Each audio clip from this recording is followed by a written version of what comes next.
Nemôže byť každý vážený. Nemôže byť každý na ženy. Nemôže byť každý vážený.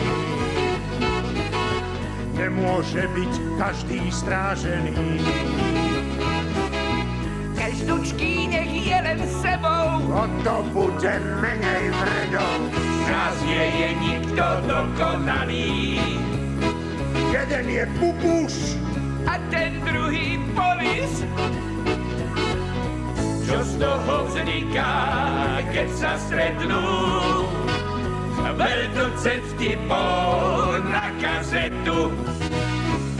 Z nás nie je nikto dokonalý. Jeden je pupus a ten druhý polis. Čo z toho vzniká, keď sa stretnú? Veľkoce vtipov na kazetu. Na kazetu, vodčku.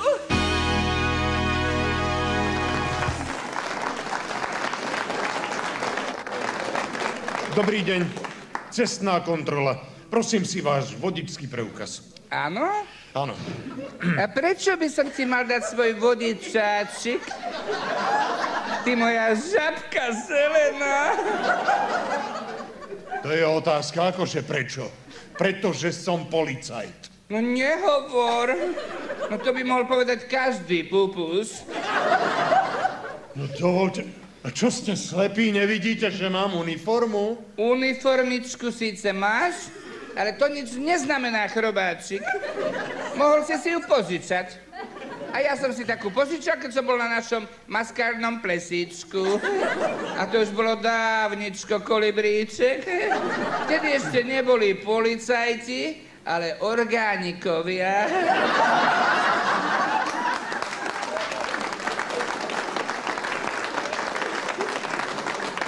Počujte, neštvíte ma, lebo vám dám pokutu. No vidíš. A už sme doma, keksík. A čo keď si tú uniformičku naozaj požičal len preto, aby si mohol z nevinných chlapčekov ťahať peniažky? No dovolte. Pozrite sa, ak vám nestačí uniforma, prosím, tu je môj služobný preukaz. Ukáž ho sem. No čo je na tom smiešné? A tu na tej fotografii máš byť akože ty, pupus. No samozrejme, že ja. A čo sa vám na tom nezdá, vy, klonovaný radiátor? Ten chlapček na fotografii má okuliare a ty ich nemáš. No a čo? Čo, zabudol som si ich doma? To by mohol povedať každý, ty šelmička. No a ja zase hovorím, že ťa bez okuliarov na tej fotočke nepoznávam. Čo keby si ich odtiaľ vygumoval, zobáčik? Prosím? Ak nemáš gumu, požičiam ti. Počujte, nebuďte drzí, lebo vám bodákom odrežem tú odpornú ofinu. Čo? Ako sa len vie jeduškať, čo? Tak vieš čo?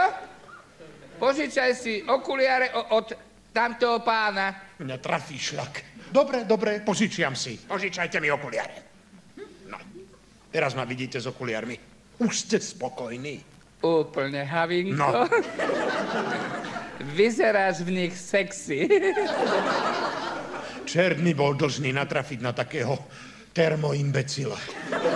Pozrite sa, teraz už vidíte, že na fotografii som ja, tak mi vráťte služobný preukaz. Len sa neponáhľaj, Mucinko. Najprv vráti tomu pánovi okuliare, ty môj kleptomaník maličký. Nevidíš, že namiesto manželky vysvetľuje niečo smetnému kontajneru? No? Počúvajte, keby som mohol spraviť to, čo by som chcel, tak ste o pár dní šťastným majiteľom novúčičkej urny. Dobre. Idem tie okuliare vrátiť. Prosím. Tak čo, už ste spokojní? Úplne. Ako do sítosti nazobkaný vtáčik. No konečne. Tak mi teraz láskavo ukážte váš vodičský preukaz. Samozrejme, pre teba všetko, zajko. Tu máš môj preukažteček. No, ukážte. Ne?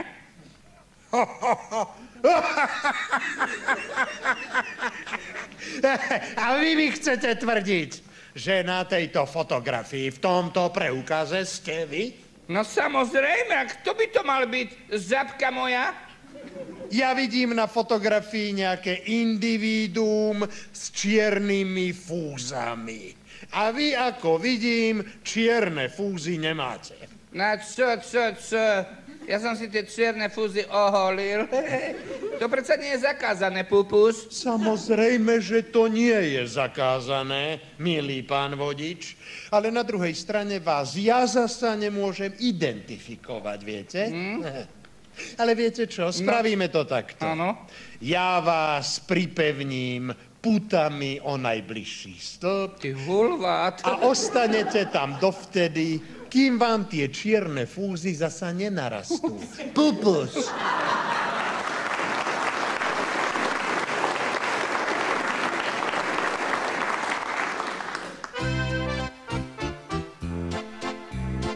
Nejeduškaj sa, žabka, za to, že fúzy nemá. Keď sa ti na mne páčia, tak narázte si ich nechám. No dobre, milý Pupuš, už sa ich neviem dočkať. Ja priviažem ťa k stĺpu a týždeň, dva si počkám. Ja priviažem ťa k stĺpu a týždeň, dva si počkám.